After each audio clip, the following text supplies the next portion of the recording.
Me llamo Regina, y el suave olor a tierra húmeda y a la albahaca recién cortada que impregnaba mi cocina era, para mí, el más exquisito de los perfumes.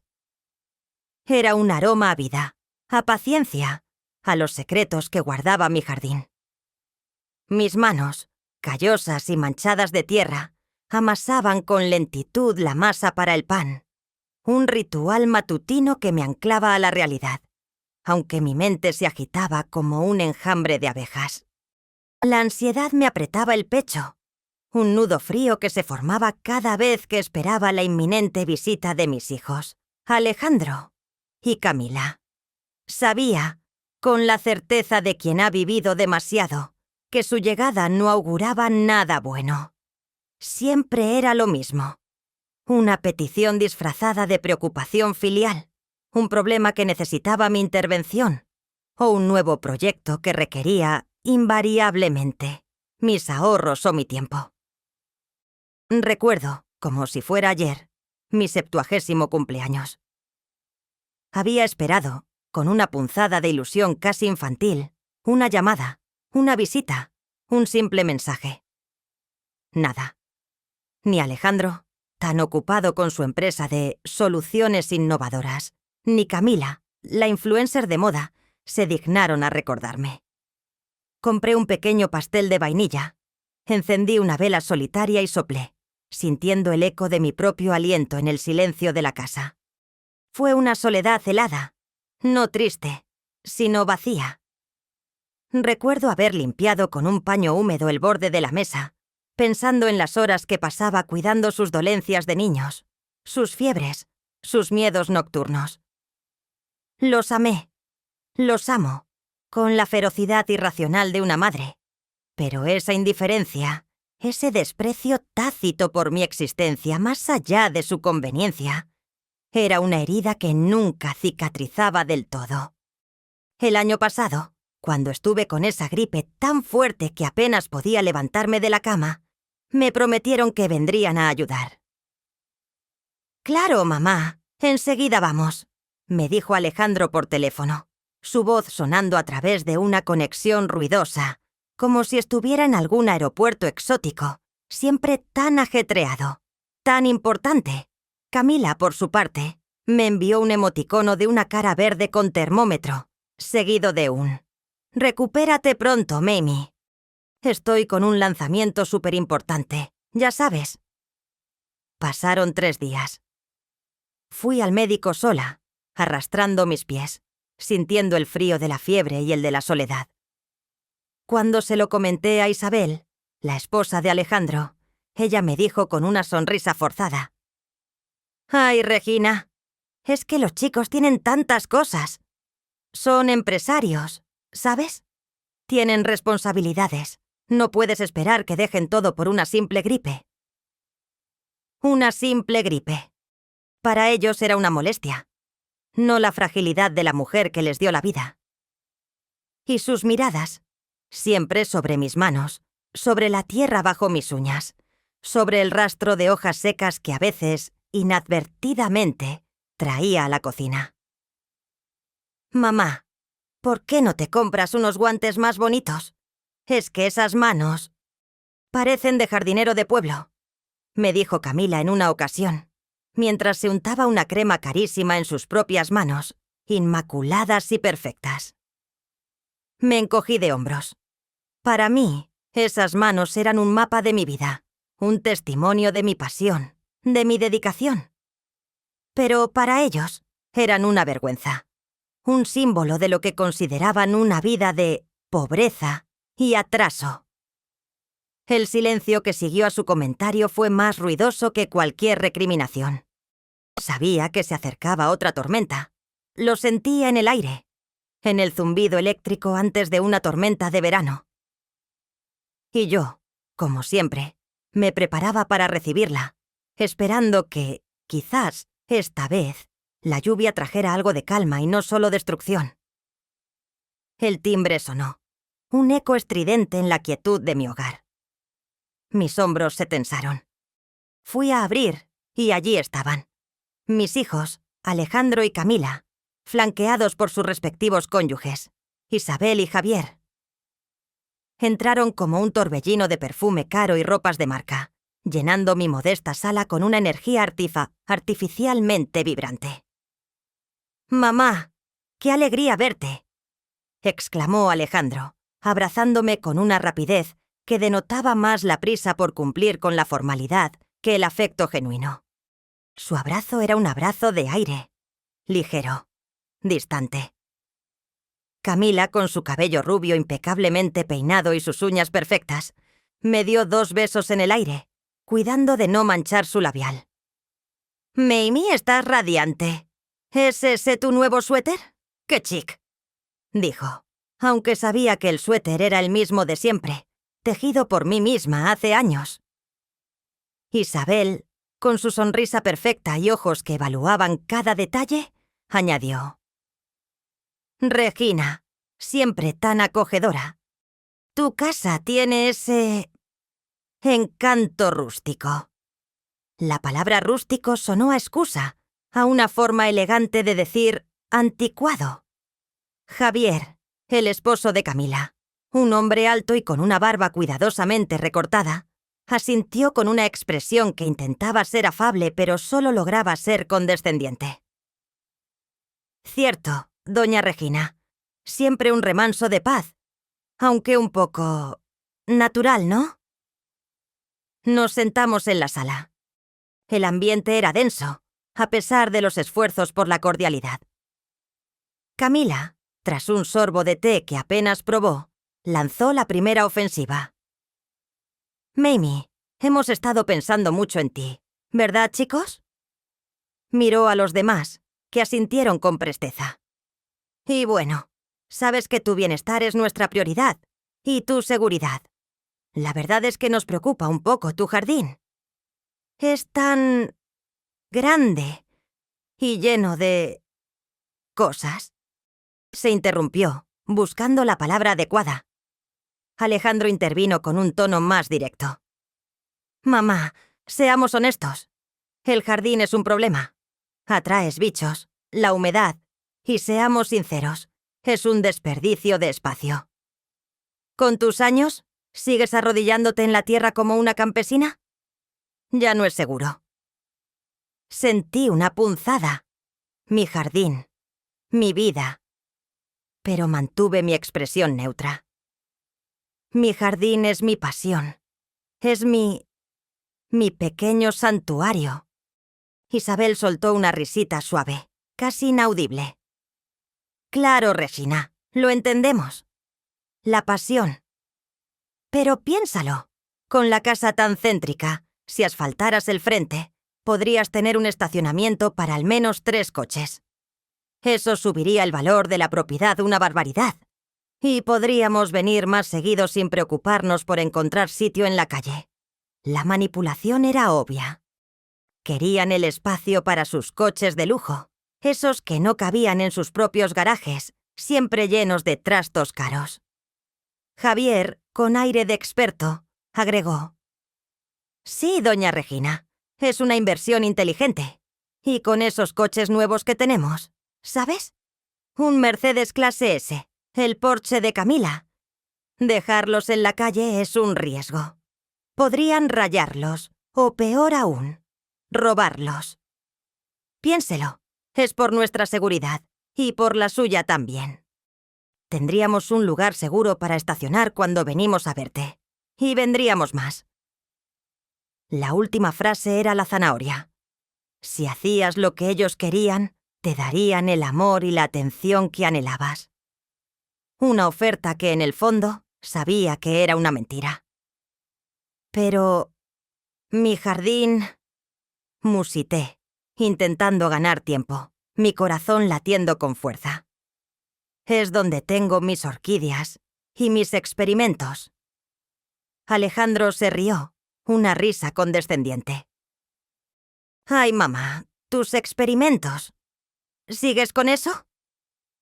«Son solo flores, mamá. Te lo he dicho 1000 veces. Es un pasatiempo, no un trabajo. No te da dinero, solo te ensucia las manos. Nadie quiere comprar flores que brillan en la oscuridad, mamá. Eso es para películas de ciencia ficción. Las palabras me golpearon. Un pasatiempo. Solo flores. Ellos no tenían idea, pero no era el momento de revelar mi secreto. Camila, aprovechando mi momento de debilidad, se acercó a mí y me tomó las manos, sus uñas perfectas contra mis callos. Mamie, escúchanos. Queremos lo mejor para ti. Imagina, un espacio limpio, ordenado, sin tierra, sin bichos. Podrías sentarte en el porche, tomar el sol, sin preocuparte por el barro. Y sería tan moderno. Podrías tener visitas con más facilidad, y es una excelente oportunidad para ti. Hemos hablado con un contratista, nos ha dado un presupuesto. Es un poco alto, la verdad. Y ahí estaba, la petición real. Alejandro, sin rodeos, sentenció. Necesitamos que nos ayudes con una parte, mamá. Sabemos que tienes tus ahorros, ¿verdad? Para tu jubilación. Esto es una inversión, mamá. Es para el futuro de la familia, para que todos estemos más cómodos. Isabel asintió con vehemencia. Sí, Regina. Piensa en el legado. Una propiedad que vale más, que es funcional para la familia. No es un gasto, es una mejora. Y así podríamos invitar a nuestros amigos, a gente importante, y no sentir que estamos en el campo. Su mirada se posó un instante en un pequeño gnomo de jardín que tenía en un rincón. Supe que la batalla estaba perdida, al menos por ahora. Mi jardín, mi pasión, mi vida. Pero mis hijos. La culpabilidad, ese arma afilada que siempre usaban, me desarmaba. Era un patrón que se repetía sin cesar, una danza macabra de petición y sacrificio. Y yo, como una marioneta, siempre terminaba cediendo al tirón invisible de ese hilo llamado amor maternal. La conversación siguió, un monólogo en el que apenas pude articular palabras. Me sentía pequeña, insignificante, atrapada en mi propia casa. En un momento excusándome para ir a la cocina a preparar más té. Aunque ellos apenas habían tocado el anterior. Me detuve en el umbral, oculta por el marco de la puerta, pero lo suficientemente cerca como para que sus voces llegaran nítidas hasta mí. Creían que no los escuchaba, que estaba demasiado ensimismada en mis quehaceres de vieja. Es que, de verdad, no entiendo por qué insiste en tener todo eso así, dijo Isabel, su voz un susurro cargado de desprecio. Parece una pocilga, con tanta tierra por todas partes. Y esa hierba, ni hablar. En cuanto pueda, esto necesita una remodelación completa. Un aire más minimalista, ¿sabes? Todo blanco, cristal, cero natural. Javier se rió, un sonido áspero. Sí, es que la buena doña Regina vive como en otro siglo. Con esa ropa, esas manos, parece que viene de recolectar patatas, ni que estuviéramos en un rancho. Y esa obsesión con sus flores que brillan. Dios, qué vergüenza. Cuando la gente importante pregunta por su hobby, casi me muero. Tu madre, Camila, es peculiar. Camila, mi hija, la que besó mi mejilla con tanta delicadeza hace apenas unos minutos, respondió con un suspiro dramático.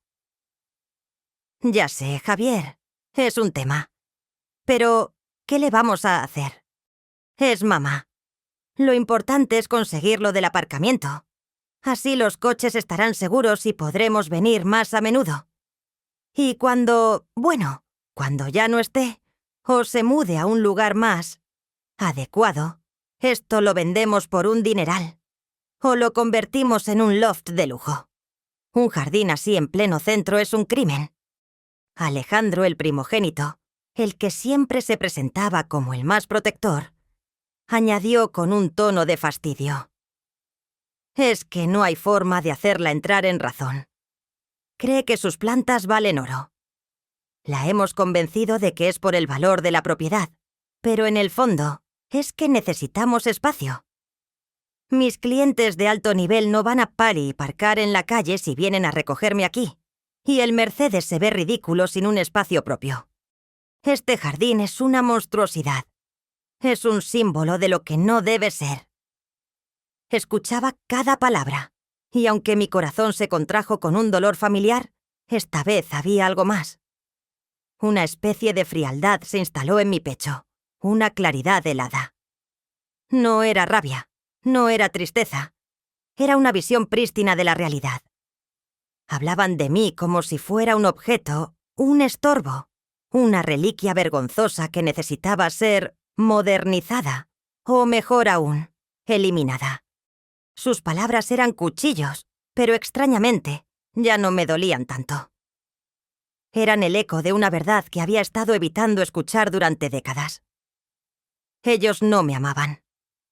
Amaban lo que podían obtener de mí, y despreciaban todo lo demás. Mis orquídeas, mis flores que brillan, la esencia misma de mi ser, eran motivo de burla, una fuente de vergüenza para ellos. La visión de mi jardín asfaltado, de mi santuario convertido en un frío lecho de asfalto para sus vehículos de lujo, se solidificó en mi mente no como una tragedia, sino como el preludio de algo inevitable. Algo en mí, una pequeña flor de resentimiento, comenzó a florecer en la oscuridad de ese pasillo. La decisión fue un torbellino de emociones contradictorias. Mi mente, traicionera, intentaba autoengañarse. Lo hacen por el futuro de la familia. Debo ayudarles. Son mis hijos, mi sangre. Me repetía estas frases como un mantra, tratando de ahogar la voz de mi intuición que gritaba, «¡Basta!». Pero el amor maternal, esa fuerza irracional y a veces destructiva, me empujó a la sumisión. Accedí a su petición. No solo a asfaltar una parte de mi jardín, que era su demanda inicial, sino a entregarles una suma considerable de mis ahorros, la pequeña fortuna que había guardado celosamente para mi vejez, con la promesa de que invertirían en un proyecto infalible, que, según ellos, nos beneficiaría a todos. El asfalto era solo la punta del iceberg de sus exigencias. Querían el dinero que yo había guardado, el fruto de mi trabajo y mi modestia de toda una vida. Fui al banco al día siguiente, sola. El ambiente era frío, impersonal. La empleada, una joven amable, me miró con curiosidad cuando solicité transferir una cantidad tan grande. ¿Está segura, señora Regina? Es una suma considerable. ¿Ha consultado con alguien? Asentí, mi voz apenas un susurro. Sí, estoy segura. Es para mis hijos. La frase sonó hueca, incluso para mí. Firmé los documentos, sintiendo el peso de cada letra en mi alma. Era como si estuviera firmando mi propia sentencia. No vendí un objeto querido, sino que entregué la seguridad de mi futuro. Ese dinero representaba años de sacrificios, de pequeñas privaciones para asegurarme una vejez tranquila. Ahora se iba, con un clic en la computadora, a engrosar las cuentas de mis hijos y sus proyectos fantasmas. El jardín para ellos era solo una excusa superficial, la punta de lanza para acceder a mi verdadera utilidad. Al salir del banco, el sol me pareció más frío, el aire más pesado. Caminé sin rumbo por unas calles antes de volver a casa. La casa se sentía vacía, como si una parte de mí se hubiera marchado con aquel dinero. Sentí una profunda soledad, pero también, y por primera vez, un extraño sentimiento de liberación. Era como si, al vaciar mi copa de sacrificios, hubiera dejado espacio para algo nuevo. Ya no tenía nada más que darles, nada más que quitarme. Este era el punto final de mi generosidad. Esa misma tarde, recibí un mensaje de Alejandro. «Mamá, gracias. ¿De verdad? Haremos que te sientas orgullosa. Te esperamos el sábado en la inauguración de nuestra nueva casa. Será una gran fiesta. Habrá gente importante. Vístete para la ocasión». La humillación final me esperaba. No tenía duda. El vestirse para la ocasión Era una velada directriz para no desentonar, para no ser una vergüenza. Me dirigí a mi armario, un lugar modesto, lleno de prendas sencillas pero bien cuidadas. Saqué el vestido que había guardado para ocasiones especiales.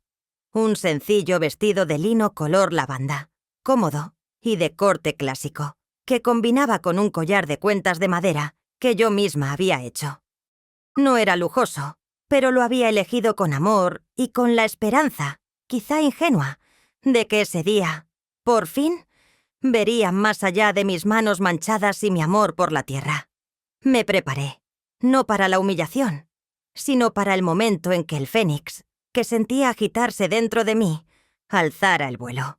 La noche del sábado llegó, impregnada de una falsa atmósfera de celebración. La nueva casa de Alejandro y Camila, que habían comprado conjuntamente, gracias en parte a mis inversiones, era una mansión imponente en uno de los barrios más exclusivos de la ciudad.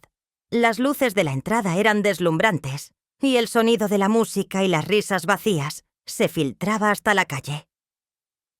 Entré con una mezcla de anticipación y una punzada de nerviosismo. ¿Sería hoy el día?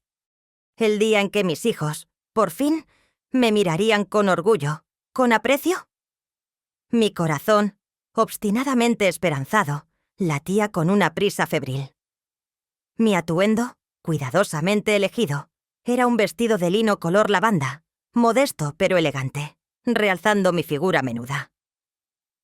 Llevaba un broche de plata que había sido de mi madre y unos cómodos zapatos bajos.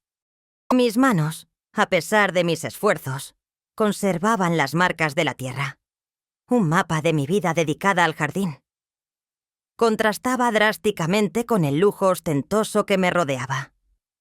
Las mujeres lucían joyas deslumbrantes y vestidos de diseñador. Los hombres trajes impecables y relojes caros. El aire estaba saturado de perfumes caros y el aroma a champán. Meseros con bandejas de exquisiteces pasaban a mi lado, pero yo apenas sentía apetito. Observé a Alejandro y Camila, que se movían con soltura entre los invitados, riendo a carcajadas, brindando con copas de cristal tintineante. Parecían reyes en su castillo, recibiendo a su corte. Me sentí como una intrusa, una pieza fuera de lugar en ese ostentoso rompecabezas. Sin embargo, me aferraba a la esperanza. Me aferraba a la idea de que, en algún momento, Alejandro se acercaría y me diría: «Mamá, gracias por todo. Estamos aquí por ti». O Camila me abrazaría y me susurraría: «Mami, eres la mejor». Había visualizado ese momento una y otra vez, la recompensa por años de amor incondicional, de sacrificios silenciosos. La había pintado en mi mente con colores brillantes, un cuadro de reconciliación y reconocimiento. Caminé lentamente por el salón, intentando no molestar a nadie, observando los rostros desconocidos y sonrientes. El lujo me abrumaba. Las paredes cubiertas de arte abstracto, los muebles de diseño minimalista, las vistas panorámicas de la ciudad. Todo era un testimonio del éxito de mis hijos.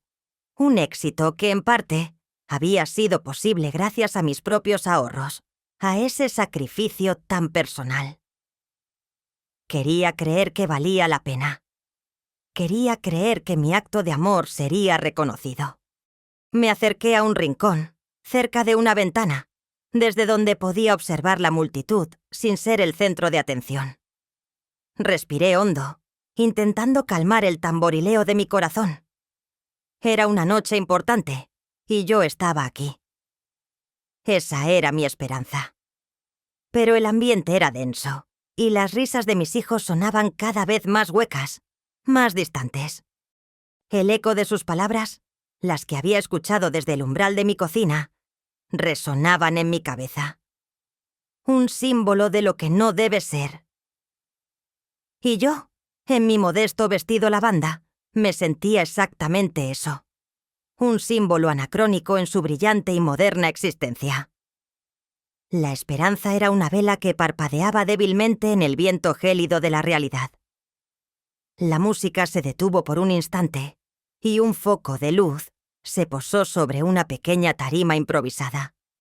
Alejandro, con una copa de champán en la mano, golpeó suavemente el cristal con una cucharilla. El silencio se hizo. Amigos, familia, socios, gracias por acompañarnos esta noche tan especial. Comenzó, su voz resonando en los altavoces. Camila, a su lado, sonreía radiante. Hoy celebramos un nuevo comienzo, un nuevo hogar, y los éxitos que están por venir. Pero sobre todo, celebramos la visión. La visión de una vida sin ataduras, sin lo viejo. Su mirada por un instante se cruzó con la mía, y sentí un escalofrío.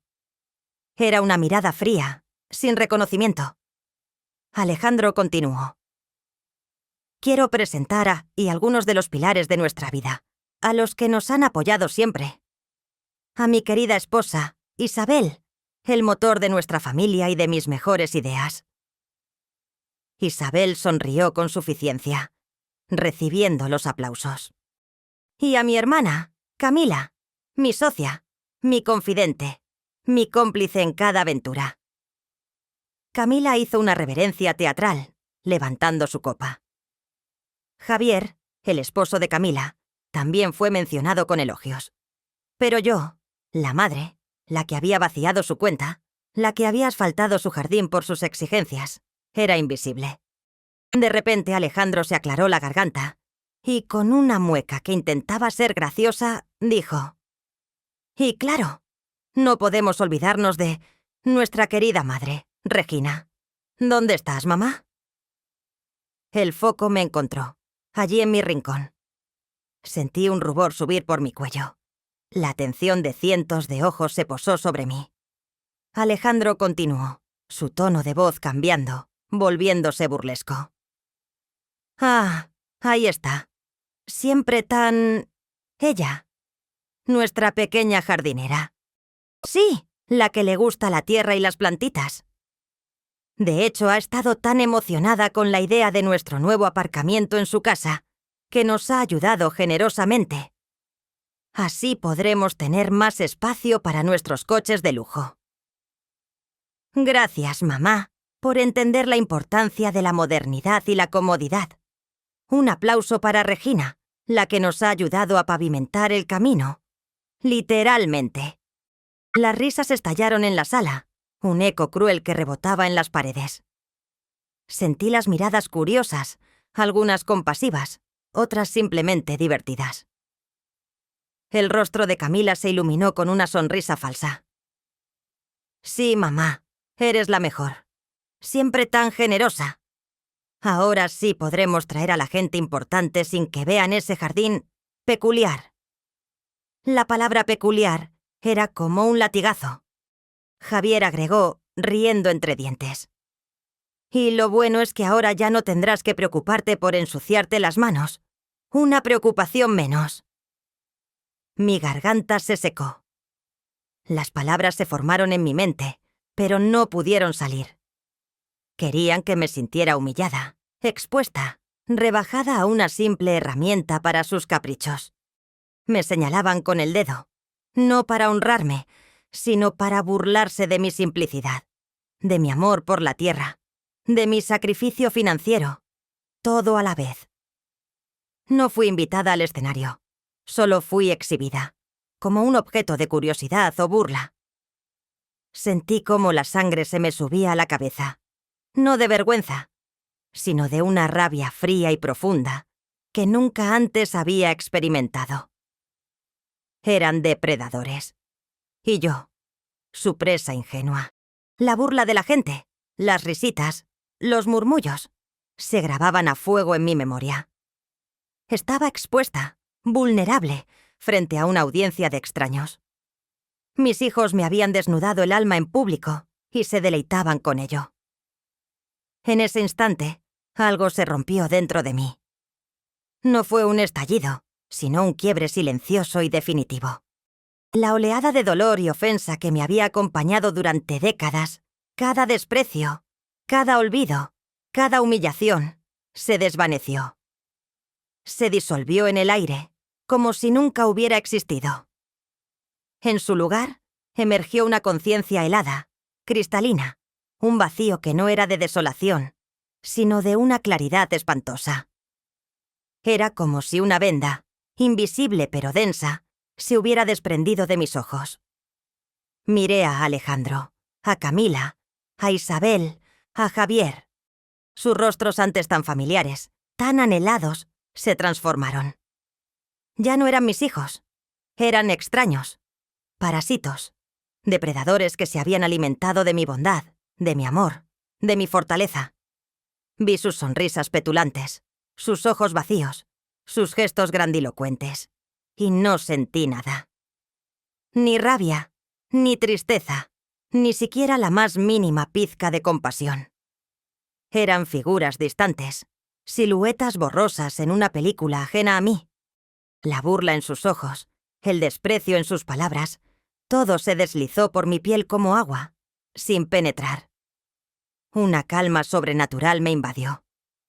Mis manos, las mismas que tanto les avergonzaban, ya no temblaban. Mis labios, antes sellados por el miedo y el dolor, se mantuvieron firmes. Sentí el poder de mi propia existencia, mi dignidad, que se alzaba desde lo más profundo de mi ser. No había necesidad de gritar, de llorar, de justificarme. Las palabras eran inútiles. Con una determinación que me sorprendió incluso a mí misma, sin decir una sola palabra, sin un lamento, sin una mirada de reproche, me di la vuelta. Mis movimientos fueron lentos, deliberados, cargados de una nueva y silenciosa autoridad. El foco de luz que me había delatado ahora me seguía mientras yo, con la espalda recta y la cabeza alta, me dirigía hacia la salida. Cada paso era una afirmación, una declaración de independencia. El murmullo de la gente se detuvo. Las risas se extinguieron. Sentí sus miradas sobre mi espalda, las de mis hijos y las de los invitados, confundidas, tal vez un poco inquietas. No entendían lo que estaba pasando. Creían que me había humillado, que me había doblegado. Pero lo que no sabían es que ese era el preciso momento en que el fénix de mi alma, que había sido cenizas por tanto tiempo, comenzaba a batir sus alas. Había sacrificado todo, pero a cambio, había recuperado lo más valioso, mi voluntad, mi autorrespeto y la clara visión de quienes eran realmente. La Regina que habían conocido, la que se doblaba y se rompía, había desaparecido. En su lugar, se levantaba una mujer nueva, forjada en el fuego de la traición, lista para la batalla. Salí de la mansión. El aire fresco de la noche, lejos del vaho sofocante de la fiesta, me pareció un bálsamo.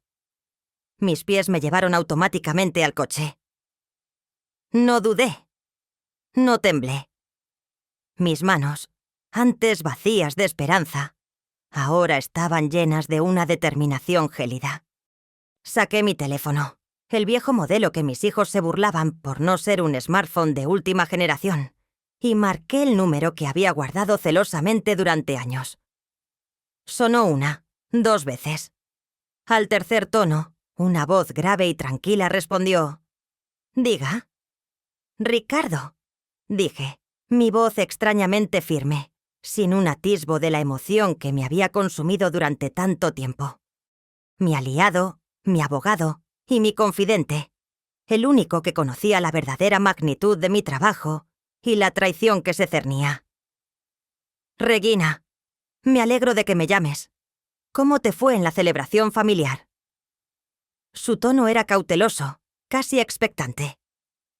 Respiré hondo, el aire frío llenándome los pulmones, purificando cada célula de mi cuerpo.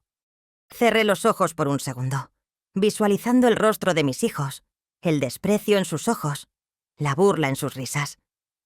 Ya no eran figuras de dolor, sino de injusticia. «Ricardo», repetí, esta vez con una convicción que resonó en el silencio del coche. «Es la hora. Activa el plan». Hubo una pausa al otro lado de la línea, breve, pero cargada de significado. Sabía que Ricardo entendía. Habíamos hablado de este momento, de esta opción de contingencia durante años, casi en broma, esperando que nunca llegara. Pero el plan estaba ahí, meticulosamente diseñado, cada pieza en su lugar, esperando solo mi señal. «Entendido, señora», respondió Ricardo, su voz ahora tensa, profesional. «Confirmado. Todos los recursos están listos para ser desplegados. ¿Alguna instrucción adicional?» «Sí», dije, mi voz adquiriendo una autoridad que nunca antes había usado con él, o con nadie. «Quiero que sea exhaustivo, que no quede piedra sin remover, ni una sola». «Así se hará», prometió. «¿Empezamos al amanecer?» «No», corregí, mi mirada fija en el horizonte oscuro, donde las luces de la ciudad brillaban con una promesa de anonimato. «Empieza ahora, esta misma noche. Que el primer golpe les llegue antes de que el champán se les baje del todo».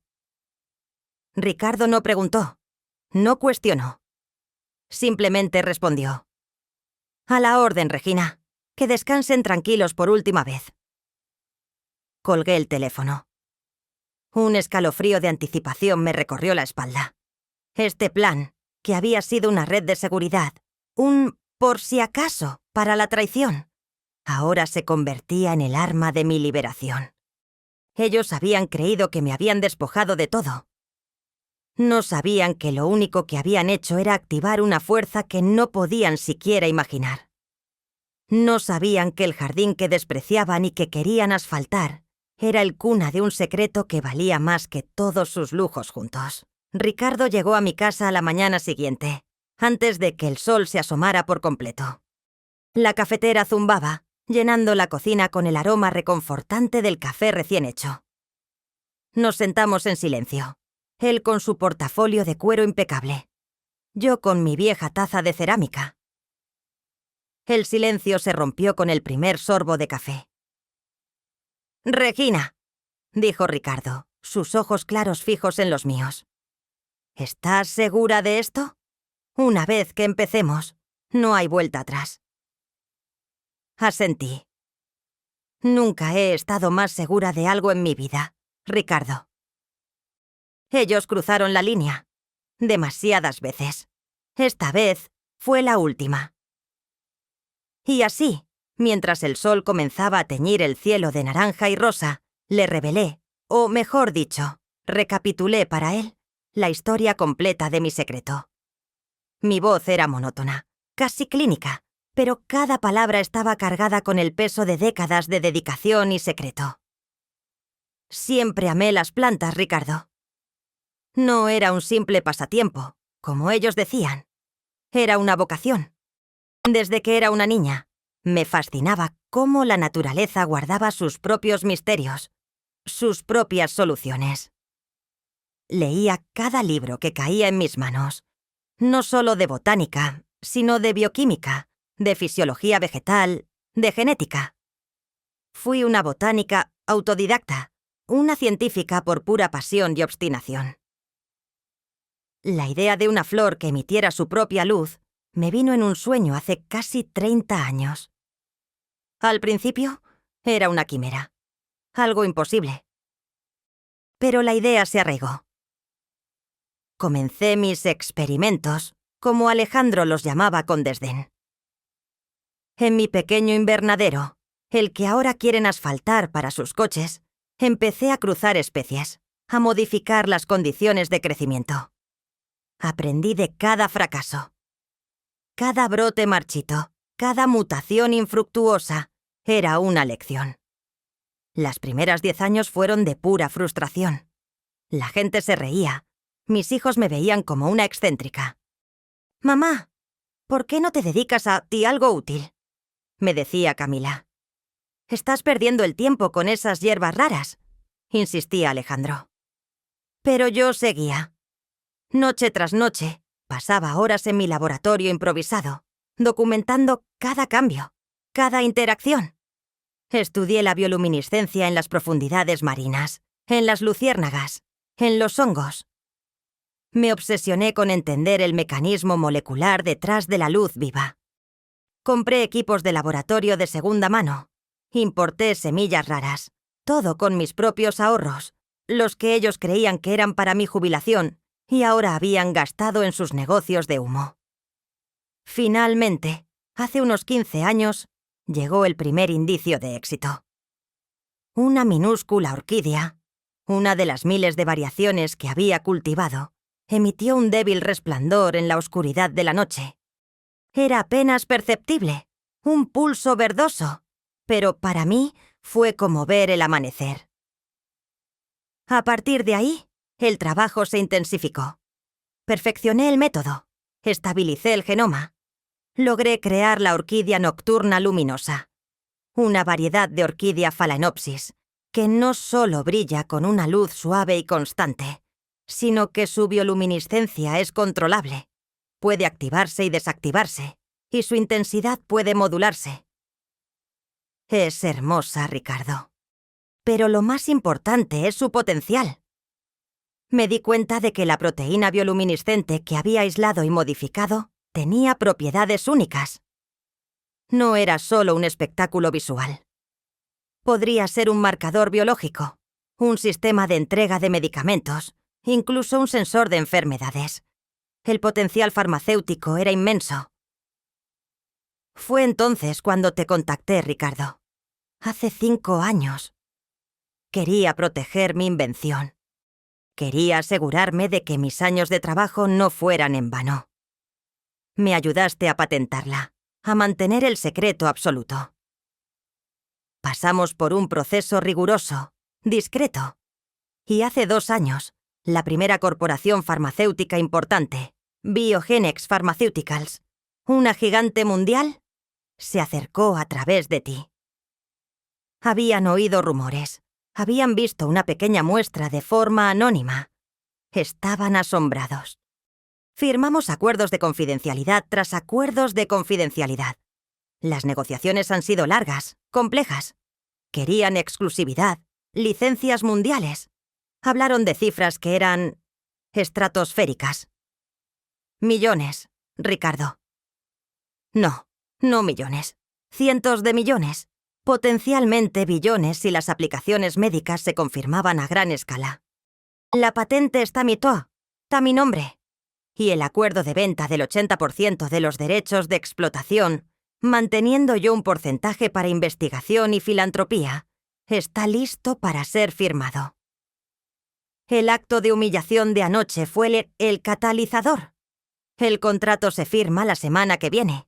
Esto significa que soy, y lo he sido por años en secreto, una de las inventoras más ricas y discretas del país. Ricardo me miró, con una mezcla de admiración y asombro. Lo sabía, Regina. Sabía que tenías algo grande. Pero la magnitud... Siempre manejaste esto con una discreción admirable. Ni siquiera yo, tu abogado, conocía todos los detalles hasta ahora. ¿Y tus hijos? ¿Nunca sospecharon? Negué con la cabeza. Jamás. Para ellos era el hobby de la vieja. La tierra. Las flores que brillan que tanto les avergonzaban. El jardín que quieren asfaltar es mi laboratorio, el lugar donde nació todo. La ironía es brutal, ¿verdad? Siempre me pidieron dinero. Siempre me despreciaron por mi humilde vida, sin saber que la verdadera fortuna no estaba en los bancos que ellos saqueaban, sino en el conocimiento y la paciencia que ellos pisoteaban. Me levanté, me acerqué a la ventana y miré mi jardín, bañado por la luz del amanecer, un mar verde de vida y secretos. Ahora, Ricardo, es el momento de que entiendan el verdadero valor de lo que despreciaron. Que comprendan que la tierra no solo ensucia las manos, también puede cambiar el mundo. Y que una madre no es solo una billetera. Es una fuerza de la naturaleza. Y cuando esa fuerza es subestimada y traicionada, desata una tormenta que puede arrasar todo a su paso. Con la taza de café humeante en la mano, Ricardo y yo nos sentamos a trazar el plan. El sol ya había ascendido, tiñendo el cielo de un azul claro y prometedor. Pero la atmósfera en mi cocina era gélida, metódica. No había emoción en nuestras voces, solo una fría eficiencia. Este no era un acto impulsivo. Era la culminación de años de previsión, la activación de un plan de contingencia diseñado para un escenario que, irónicamente, se había hecho realidad. El primer paso, Ricardo, comencé, es asegurar mis activos y desvincularme completamente de cualquier compromiso financiero que tenga con ellos. La suma que les di ayer, ¿podemos recuperarla? Ricardo asintió. Es un préstamo sin respaldo. Podemos iniciar los procedimientos legales para su recuperación de inmediato. Además, ya he notificado a sus bancos y a sus instituciones de crédito sobre la inminente firma del contrato con Biogenex. Eso les dará una idea de tu nueva posición financiera y, consecuentemente, de la vulnerabilidad de sus propias finanzas. Sus líneas de crédito actuales se verán comprometidas. Cualquier préstamo futuro será imposible. Perfecto, dije. Quiero que cada una de sus inversiones, cada proyecto en el que me involucraron, se derrumbe. No quiero que nada que yo les di para construir su falsa opulencia quede en pie. ¿Recuerdas ese fondo de inversión inmobiliaria de Alejandro? Sí, es una burbuja a punto de estallar. Ya alerté a la Comisión de Valores con un informe anónimo sobre ciertas irregularidades.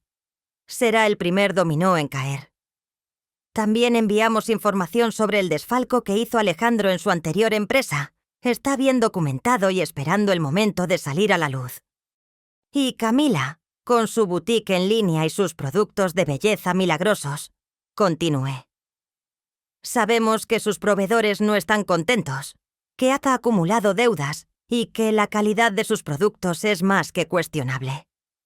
Quiero que esa información llegue a los consumidores y a las autoridades sanitarias pertinentes.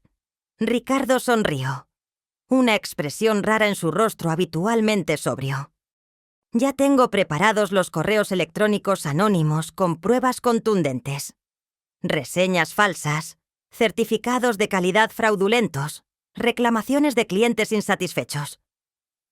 Se filtrarán a foros de consumidores, blogs de belleza y, por supuesto, a la Agencia de Protección al Consumidor. Su reputación se hará añicos y su carrera como influencer la dejaremos sin seguidores, sin credibilidad. Ahora, el estatus social, dije, mi voz bajando a un tono más grave. Quiero que la verdad de su hipocresía salga a la luz.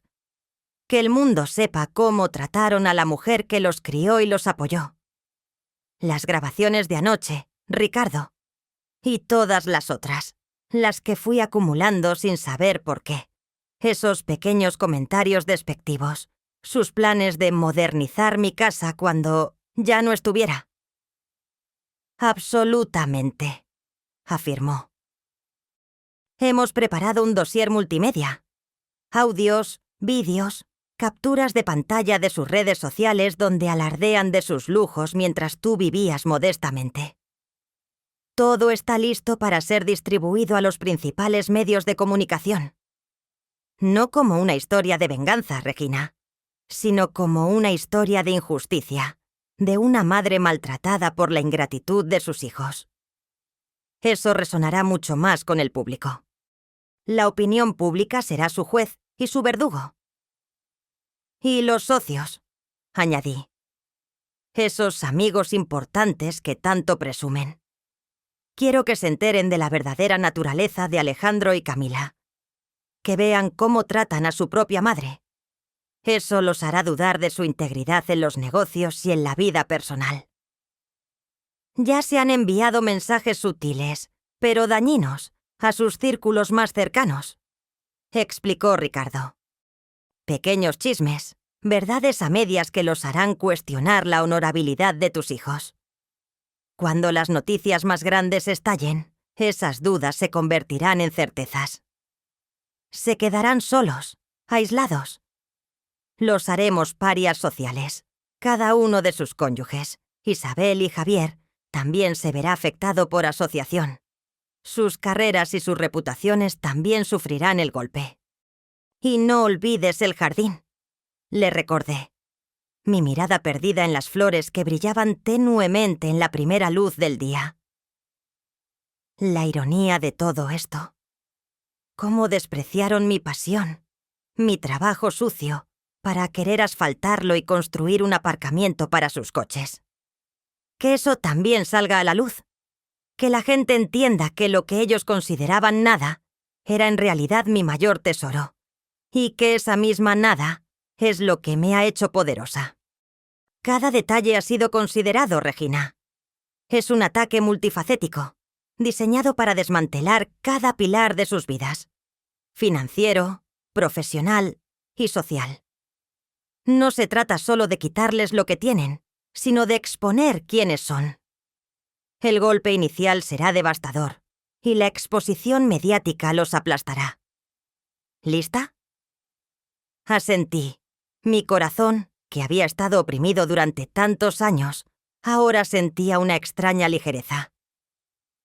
Lista, Ricardo. Que comience el espectáculo. Y mientras él se levantaba para hacer las llamadas que pondrían en marcha nuestra estrategia, miré mi jardín. El sol ahora besaba cada hoja, cada pétalo de mis orquídeas luminosas. Próximamente, el mundo entero conocería su secreto, y el de la mujer que las había creado. La mañana siguiente, el caos. Un caos que, para mí, era sinfonía. En la mansión, el ambiente de fiesta había sido reemplazado por un pánico helado. Alejandro, con ojeras profundas y el cabello revuelto, intentó pagar el café de Isabel en una cafetería de lujo. La tarjeta, su reluciente American Express Black, fue rechazada. «Transacción denegada», dijo la barista, con una mirada de lástima apenas disimulada. Alejandro insistió, la deslizó de nuevo. El mismo mensaje. Su rostro se puso pálido. Mientras tanto, en la otra punta de la ciudad, Camila, en un intento de comprar un bolso de edición limitada que había visto en una boutique exclusiva, se enfrentó a la misma humillación. Su tarjeta de débito, la de su cuenta principal, fue rechazada. «Lo siento, señorita. Fondos insuficientes. Fondos insuficientes». Su mente no podía procesarlo. ¿Ella, Camila, sin fondos? Se encontraron en la mansión, los cuatro: Alejandro, Isabel, Camila y Javier, con los rostros desfigurados por la desesperación. El lujo que los rodeaba parecía burlarse de ellos. «¡No puede ser!», gritó Alejandro, arrojando su teléfono sobre la mesa de cristal. «Mi cuenta bancaria está bloqueada. ¡Bloqueada! Llamé al banco y me dicen que hay una auditoría interna por actividades sospechosas. Yo no he hecho nada. Esto es una locura». Isabel, que ya estaba revisando su banca en línea en su iPad, levantó la vista, sus ojos muy abiertos. «Lo mismo para mí. Y el dinero que teníamos en nuestra cuenta conjunta desapareció. Hay una nota que dice «retención preventiva por reclamación de terceros». Camila, al borde de las lágrimas, sollozó. «Y mi tienda online. La plataforma ha suspendido mis ventas. Dicen que hay quejas masivas de clientes y una investigación por fraude de productos». «¿Fraude? Mis productos son los mejores».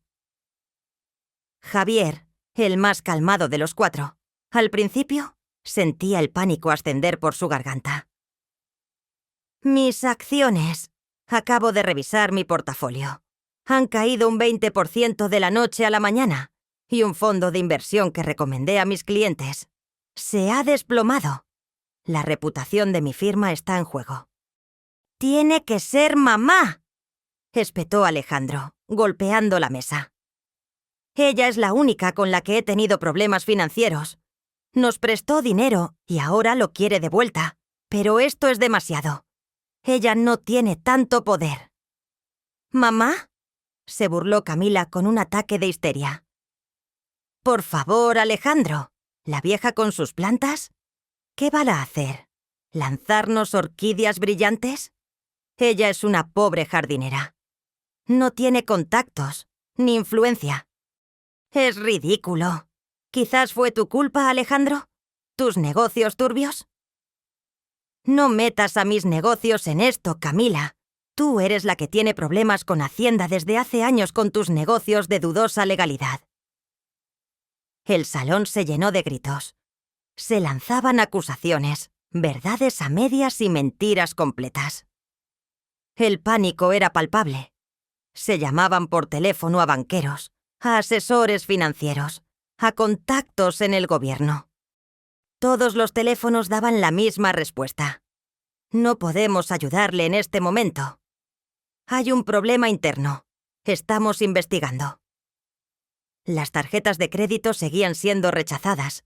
Las cuentas seguían congeladas.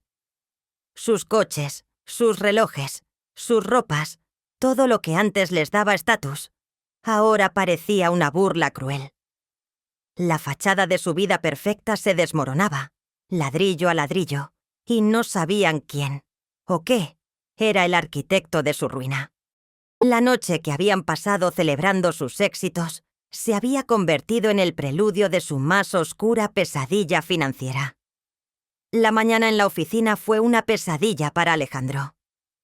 En cuanto llegó, el ambiente se sentía diferente.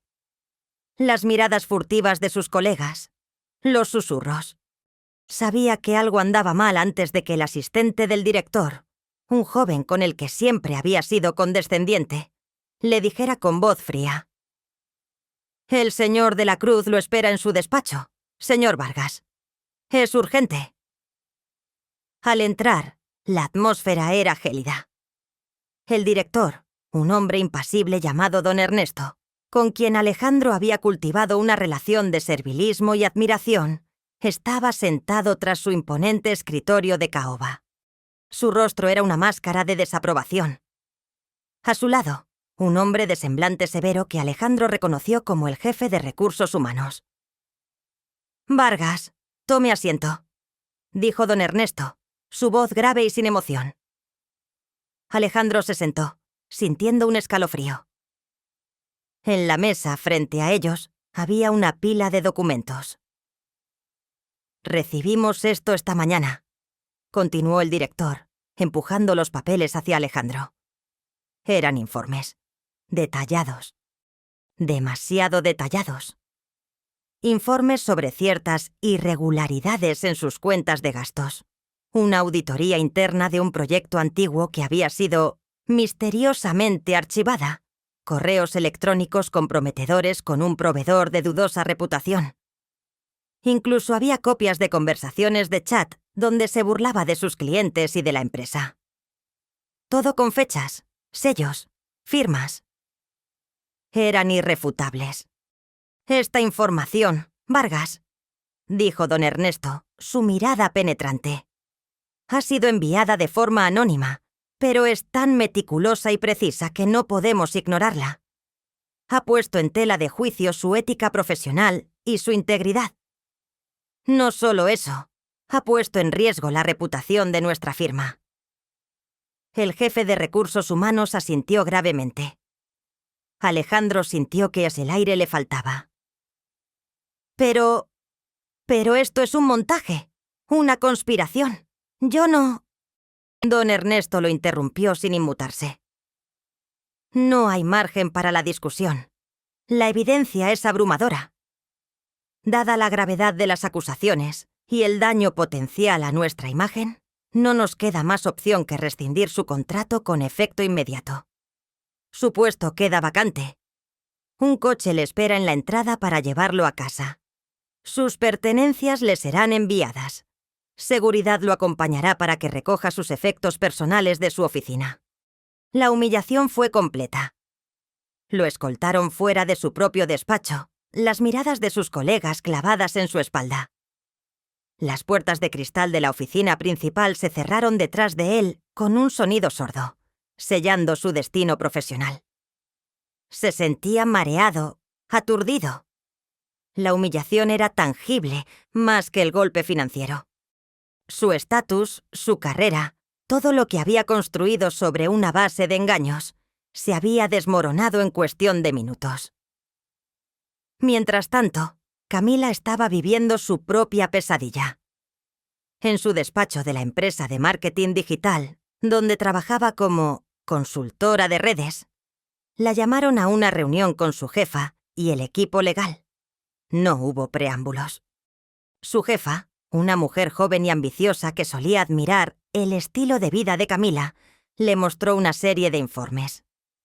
Capturas de pantalla de chats internos donde Camila se atribuía logros de otros colegas, facturas de clientes que nunca existieron para inflar sus resultados, incluso un audio donde se burlaba de una campaña fallida que había sido su responsabilidad. «Camila», dijo su jefa con voz dura, «tu rendimiento ha sido cuestionable, pero esto es inaceptable. Fraude, plagio, insubordinación. Recibimos esta información esta mañana, de una fuente anónima. Es detallada y verificada. La empresa no puede asociarse con comportamientos así. Estás despedida. Inmediatamente. Y prepárate para posibles acciones legales por los daños a la reputación de nuestros clientes». Camila intentó argumentar, llorar, suplicar. Pero sus palabras eran huecas, sus lágrimas, falsas. La escoltaron fuera, su rostro descompuesto, las miradas de sus compañeros de trabajo llenas de sorpresa y, en algunos casos, de una satisfacción apenas disimulada. El brillo de su carrera como influencer se había apagado. Ahora era solo una paria, sin empleo, sin reputación, sin un futuro claro. El silencio que dejaron sus despidos en sus respectivas oficinas era más ruidoso que cualquier grito. La mano invisible de su madre había golpeado, con una precisión mortal, justo donde más les dolía. El día después del colapso financiero y profesional, la soledad se abatió sobre Alejandro y Camila como una densa neblina. En su desesperación, intentaron contactar a su círculo de amigos influyentes, la gente con la que se codeaban en eventos, los que les sonreían y prometían favores y oportunidades. Alejandro tomó su teléfono, aún temblando, y marcó el número de Marcos, un inversor de bienes raíces con quien había compartido varios negocios de dudosa moralidad. «Marcos, soy Alejandro. Necesito tu ayuda. Hay una situación... Mis cuentas están bloqueadas. Me despidieron. Es una locura. Necesito que me prestes algo de dinero, o que intercedas por mí en el banco». El teléfono sonó. Y sonó. Y sonó. Nadie contestó. Alejandro dejó un mensaje de voz suplicante. 5 minutos después, recibió un mensaje de texto de Marcos. «Estoy en una reunión muy importante. Te llamo después». La llamada nunca llegó. Lo intentó con Sofía, la esposa de un político, a quien le había conseguido boletos para eventos exclusivos. «Sofía, soy Alejandro. Tengo una emergencia. Necesito un contacto en el gobierno, alguien que pueda ver mi caso». El mensaje de voz que dejó se encontró con un silencio total. Camila, por su parte, intentó contactar a sus amigas influencers, esas con las que compartía fotos de viajes lujosos y bolsos de diseñador. Llamó a Valentina, la más cercana. «Vale, estoy en un lío. Mis redes, mi tienda, todo se está cayendo. Necesito que me ayudes a desmentir todo, a publicar algo de apoyo. Eres mi mejor amiga». Valentina le envió un breve mensaje. «Lo siento, Cami. No puedo meterme en eso. Tengo mi propia marca que cuidar». Camila se quedó mirando la pantalla, incrédula. Lo mismo con Daniela, otra influencer. «Ay, Camila. Mi manager me dijo que no me relacione contigo por ahora. Tu reputación... Lo siento mucho». Javier e Isabel también experimentaron el mismo aislamiento. Las invitaciones a cenas y eventos sociales cesaron. Sus mensajes a los grupos de WhatsApp de sus círculos sociales se quedaban sin respuesta. Aquellos que sí respondían, lo hacían con evasivas vagas o excusas transparentes. «Estamos muy ocupados. Un imprevisto». Mejor dejamos eso para otro momento. Nadie quería asociarse con ellos. Eran tóxicos. Se dieron cuenta, con una amargura que les quemaba el alma, de que su estatus social era un castillo de naipes construido sobre el dinero y la influencia que creían tener. No los querían a ellos. Querían lo que su dinero podía comprar. Exclusividad, acceso, validación. Ahora que el dinero se había esfumado, y con él, la ilusión de su éxito, eran parias. Nadie quería ser visto con ellos, nadie quería prestarles ayuda. La risa de sus amigos en la fiesta de inauguración, esa misma que había celebrado su falsa fortuna, ahora se había convertido en un silencio glacial. La soledad los envolvió, una soledad profunda y desoladora. Miraban el uno al otro, Alejandro a Isabel, Camila a Javier, y no veían apoyo, sino el reflejo de su propia desesperación.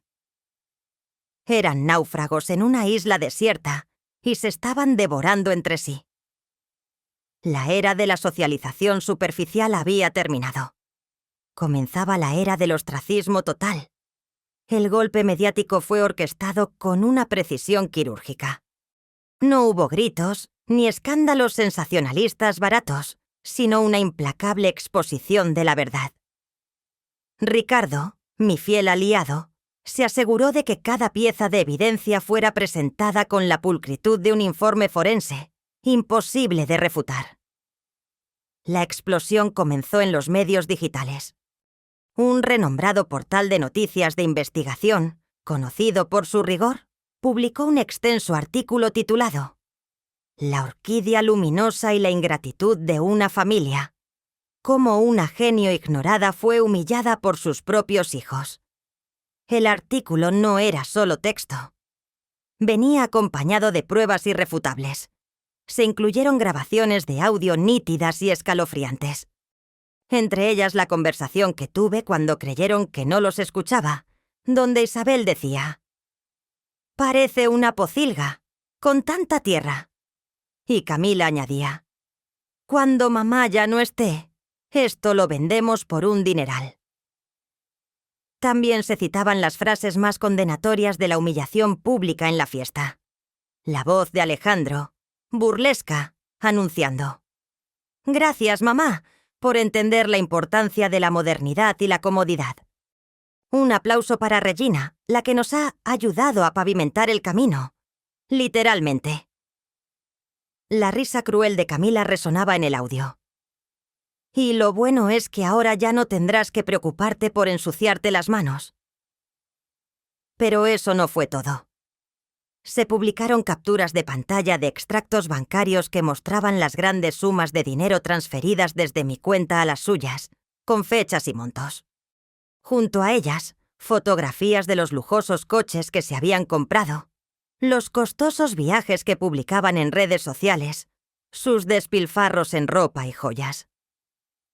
La contradicción entre mi modesta vida y su ostentación, financiada en gran parte por mí, era flagrante. El artículo también revelaba el secreto de la orquídea nocturna luminosa. Describía mi trabajo como botánica autodidacta, mis décadas de investigación, el proceso de patente y las negociaciones multimillonarias con Biogenex Pharmaceuticals. La ironía era palpable.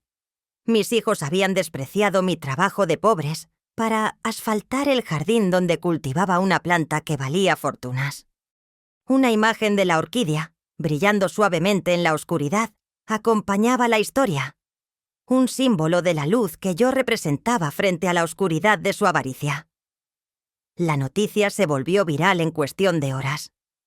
Los principales medios de comunicación, tanto nacionales como internacionales, la recogieron.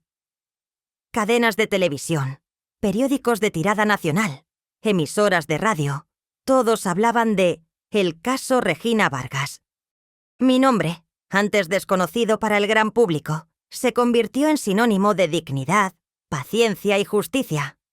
El hashtag Justicia para Regina y solo la madre botánica se hicieron tendencia mundial. La historia de la madre humillada que resultó ser una genio botánica y una millonaria secreta conmovió a millones. Los comentarios en línea eran un torrente de indignación y apoyo. El golpe era irreversible. Sus vidas, antes privadas y protegidas por una fachada de respetabilidad, ahora estaban expuestas al escrutinio público, desnudas ante el juicio implacable de la sociedad. La explosión mediática fue solo el principio. La reacción de la sociedad no tardó en llegar, un tsunami de indignación que los arrolló por completo.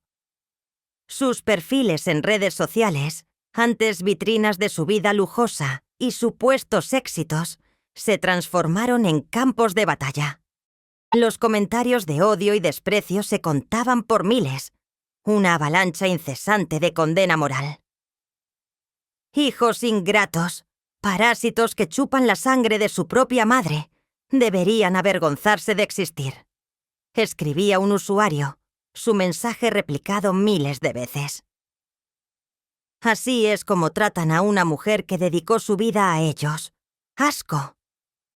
Espero que todo lo que les ha dado se les vuelva en contra, comentaba otro, adjuntando un meme de un cerdo con traje. La jardinera genio. ¡Qué ironía! Mientras ellos compraban coches de lujo, ella creaba algo que vale millones, y la llamaban vieja. ¡Qué basura de gente!, exclamaba un tercero, compartiendo capturas de pantalla de los artículos y los audios. Imágenes de Alejandro y Camila con sus coches de lujo se volvieron virales, pero con leyendas que los tildaban de hijos de la ingratitud y los parásitos del jardín. Cada foto de sus viajes y fiestas era ahora un lienzo para el juicio público. No importaba lo que publicaran, cualquier intento de defensa era ahogado por la marea de repudio. Algunos usuarios incluso crearon cuentas falsas para ellos y publicaban mensajes paródicos que exacerbaban aún más la indignación. Sus antiguos amigos y colegas, los mismos que antes los adulaban, ahora se apresuraban a renegar públicamente de ellos. Varios publicaron declaraciones en sus propias redes sociales, distanciándose de Alejandro y Camila. Estoy consternado y profundamente decepcionado por el comportamiento de Alejandro Vargas, escribió un socio de negocios con el que Alejandro había compartido proyectos. Mi empresa condena enérgicamente este tipo de conducta. Siempre hemos valorado la ética y la integridad. Lamentamos cualquier asociación pasada con el señor Vargas.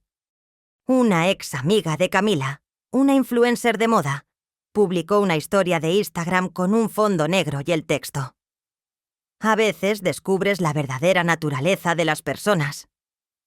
Es triste, pero necesario cortar lazos con quienes no comparten tus valores de respeto y lealtad. Mi apoyo total a doña Regina. Un sinfín de figuras públicas con las que habían posado en alfombras rojas o cenas benéficas. Ahora se desmarcaban con prisa, como si fueran una plaga. El aislamiento social era total. No solo habían perdido su dinero y sus trabajos, sino también su reputación y su lugar en la sociedad. Eran parias, objetos de desprecio público. Ya no podían salir sin ser reconocidos y recibir miradas de odio o comentarios despectivos. Los pocos intentos de defenderse en línea solo empeoraban la situación, haciendo que la gente los acusara de no tener remordimiento. La humillación era constante, pública y brutal. La sociedad había emitido su veredicto, y era despiadado. El teléfono sonó en la casa de Alejandro. El número era desconocido, pero el presentimiento me dijo que era ella. Respiré hondo y contesté. ¿Sí? Alejandro, soy yo, tu madre. Su voz, al otro lado de la línea, era de una calma gélida que me produjo escalofríos. No había ni rastro de la fragilidad o la tristeza que yo conocía. Su tono era plano, sin emoción, pero cargado de una autoridad implacable. «Mamá, ¿cómo pudiste hacer esto? Nos destruiste. ¿Por qué? ¿Qué te hemos hecho?», grité, el pánico y la rabia luchando por el control de mi voz. Camila, que estaba a mi lado, me quitó el teléfono. «Mimi, por favor. Esto es una locura. Podemos hablarlo, arreglarlo. No tiene por qué ser así. Somos tu familia», suplicó Camila, sus palabras atropelladas por la histeria. Hubo una breve pausa al otro lado. Luego, la voz de mi madre, Regina, se alzó, clara y resonante.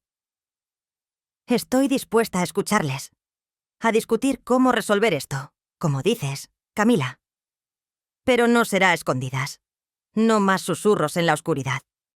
Quiero que la verdad salga a la luz, de una vez por todas. Quiero que el mundo vea la cara de la familia que tanto valoran». Un nudo se formó en mi estómago. ¿Qué significaba eso? ¿Resolverlo? ¿Públicamente?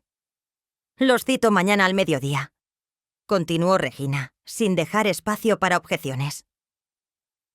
«En la calle de los Naranjos, número 15. Es el edificio de el antiguo Teatro Imperial. Ahora lo usan para eventos y conferencias. Vengan ustedes 4. Alejandro, Camila, Isabel y Javier. No lleguen tarde». «Pero, ¿qué clase de reunión es esa? ¿Por qué allí?», preguntó Alejandro, sintiendo una punzada de ansiedad. El Teatro Imperial era un lugar conocido por sus conferencias de prensa y grandes eventos. «Es un lugar neutral», respondió mi madre, su voz impenetrable. «Y un lugar donde podemos hablar con la honestidad que se requiere, donde no haya malentendidos. Y donde la verdad tenga espacio para respirar. Espero que estén listos para ello. Es su última oportunidad». Y con eso, colgó. El silencio de la línea telefónica era ensordecedor. Nos miramos los 4, con los rostros pálidos. ¿Última oportunidad? ¿Resolución? ¿En un lugar tan público? La desesperación se aferró a una brizna de esperanza. Tal vez mamá quería perdonarnos. Tal vez había recapacitado. Tal vez esto era una farsa para hacernos sentir mal antes de ofrecernos una salida. La mente humana es capaz de los autoengaños más complejos cuando se enfrenta a la ruina. Nos aferramos a esa pequeña luz, sin saber que la invitación no era a una reunión, sino a nuestra propia ejecución televisada. La trampa estaba puesta, y nosotros, ciegos y desesperados, caminábamos directamente hacia ella. El taxi nos dejó frente al antiguo Teatro Imperial, en la calle de los Naranjos. Era un edificio imponente, de arquitectura clásica, con grandes puertas de madera tallada. Alejandro, Camila, Isabel y Javier nos miramos, una mezcla de nerviosismo y una tenue esperanza en nuestros rostros. «¿Están seguros de esto?», murmuró Isabel, ajustándose el nudo de su corbata. «¿Y si es otra de sus trampas?». «¿Qué otra opción tenemos, Isabel?», respondió Alejandro, la voz tensa. «Mamá dijo que era nuestra última oportunidad. Debe querer reconciliarse. Ya nos ha hecho sufrir bastante». Camila asintió, pálida. «Sí, mamá no es tan cruel.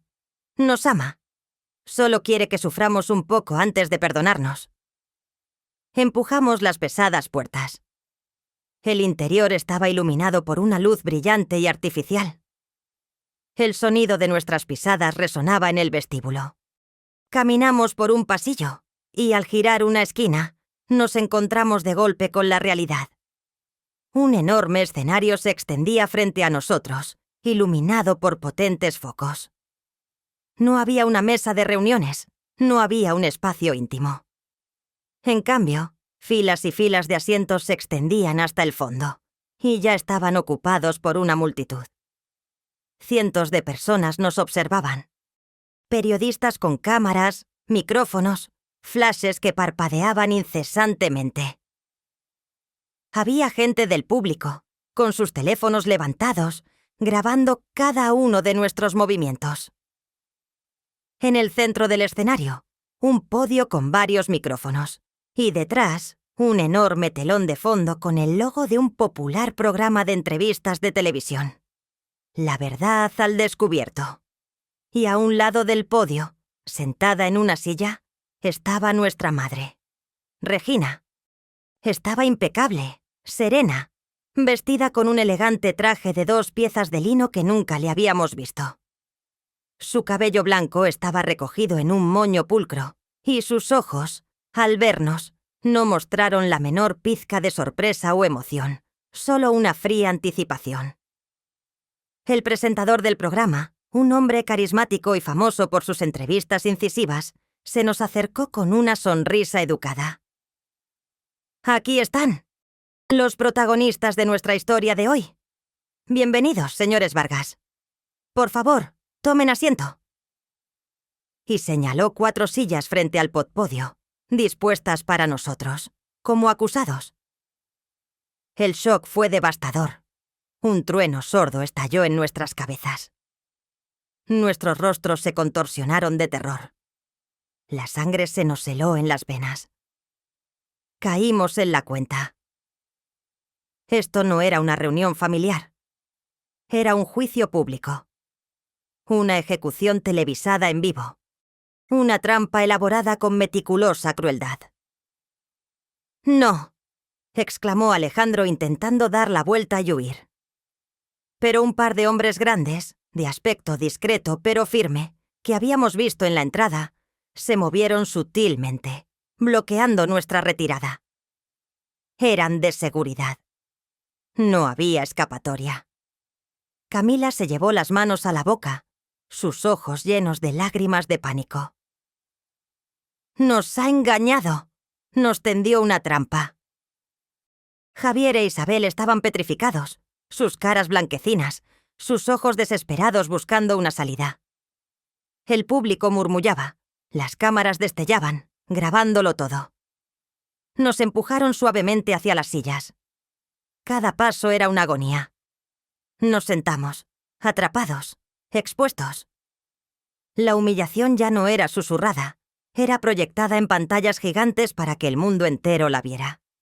Y allí, sentada tranquilamente, con una expresión que no mostraba ni una pizca de arrepentimiento, estaba Regina, la mujer que habíamos subestimado y despreciado, nuestra madre, la autora de nuestra ruina. El presentador tomó la palabra, y su voz, magnificada por los altavoces, nos hizo temblar. «Damas y caballeros, bienvenidos a la verdad al descubierto. Hoy tenemos una historia que ha conmovido a millones, una historia de ingratitud filial y de un triunfo silencioso. Hoy, la protagonista de esta historia, la incomparable Regina Vargas, ha aceptado sentarse con nosotros para contarnos su verdad.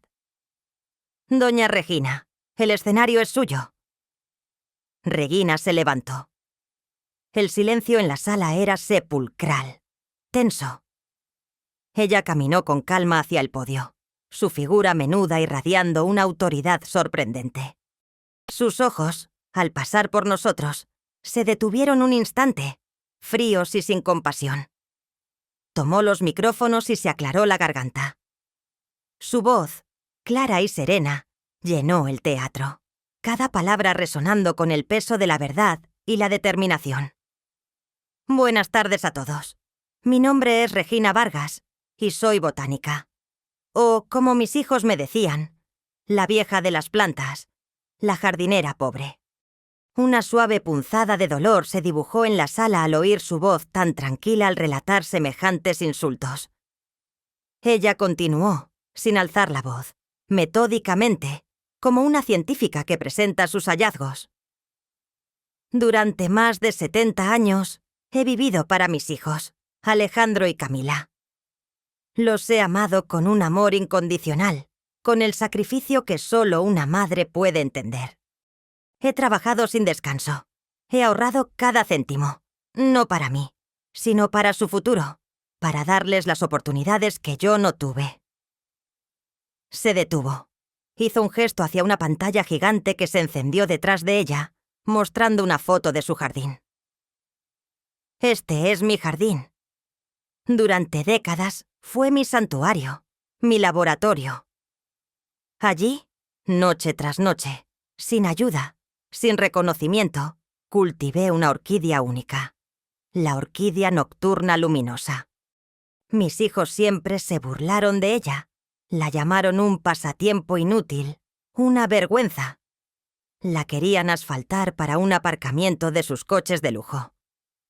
La pantalla mostró entonces fotos de sus coches, de sus viajes, de sus vidas de derroche, contrastando con imágenes de Regina en su modesto hogar, con las manos en la tierra. Para ellos, continuó, su voz inmutable, mis manos manchadas de tierra eran un símbolo de atraso. Mi amor por la naturaleza, una excentricidad. Pero lo que no sabían, o no querían ver, es que mi pasatiempo era una investigación científica de vanguardia. La orquídea que desarrollé, una flor que brilla en la oscuridad, no es solo hermosa. Sus propiedades bioluminiscentes tienen un potencial farmacéutico revolucionario. En la pantalla apareció un gráfico complejo y la molécula de la orquídea. La semana pasada firmé un contrato de licencia con Biogenex Pharmaceuticals, una de las mayores empresas farmacéuticas del mundo. Este contrato vale cientos de millones de dólares. Un murmullo de asombro recorrió la sala. Nosotros, sus hijos, nos quedamos boquiabiertos, incrédulos. Millones. ¿Nuestra madre? Todo este tiempo, mientras ellos me pedían dinero para sus proyectos infalibles. Y se mostró un extracto de mi cuenta bancaria con la transferencia que hice a Alejandro y Camila. Mientras me humillaban públicamente, mientras planeaban vender mi casa o convertirla en algo moderno cuando ya no estuviera. Yo ya era una mujer rica, una científica reconocida a nivel mundial. Lo mantuve en secreto. ¿Por qué? Porque esperaba. Esperaba que algún día vieran más allá del dinero, más allá de la superficialidad. Esperaba que me amaran por lo que soy, no por lo que podía darles. La pantalla cambió. Aparecieron las grabaciones de audio. Se escuchó la voz de Isabel diciendo, «Parece una pocilga», la de Camila. «Cuando mamá ya no esté», y la de Alejandro. «Gracias, mamá, por pavimentar el camino». Literalmente. Se reprodujeron los fragmentos clave de la humillación en la fiesta. Mi madre escuchó los audios con una calma imperturbable. «Anoche», dijo Regina, su voz un susurro cargado de peso. «En la celebración de su nueva casa, pagada en parte con mis ahorros, me humillaron públicamente. Me exhibieron como un objeto de burla, una reliquia vergonzante. Fue entonces cuando me di cuenta de que no había esperanza. No había amor, solo codicia. No había respeto, solo desprecio. En ese momento no sentí dolor. Sentí una claridad helada y decidí que la justicia debía prevalecer. Que esta madre, que dio todo, no sería más la víctima.